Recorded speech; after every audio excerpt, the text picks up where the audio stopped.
Pernyataan masalah.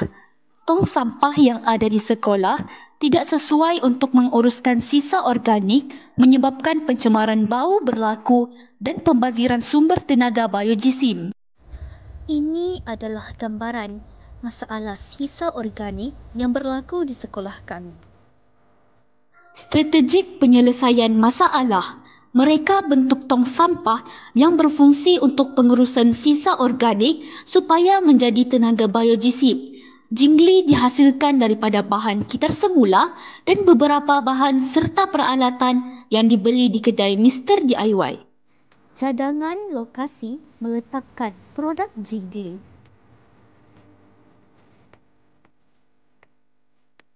Langkah 1. E1. Tong sampah kecil ditebuk beberapa lubang kecil di bahagian dasarnya lalu diisi dengan lapisan tanah. E2. Tong bekas cat yang bersaiz lebih besar dari E1 dimasukkan gula, air dan yeast di dasarnya. Tutup dengan jaring di bahagian aras tengah tong. E3.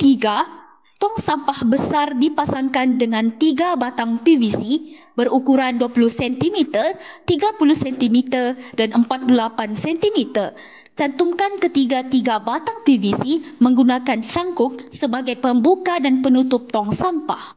Langkah 2. Gabungkan kesemua komponen E1, E2, E3 seperti lakaran ini. Langkah 3. Masukkan sisa organik ke dalam E1 dan tutup dengan lapisan tanah sekali lagi. Simpan sisa organik di dalam tong sampah ini selama sebulan untuk mendapatkan tenaga biojisim dalam bentuk cecair dan pepejal. Antara kebaikan produk kami ialah menjana tenaga biojisim, mesra alam dan kos yang murah. Bahan-bahan pembuatan hampir semua boleh didapati di sekitar kawasan sekolah.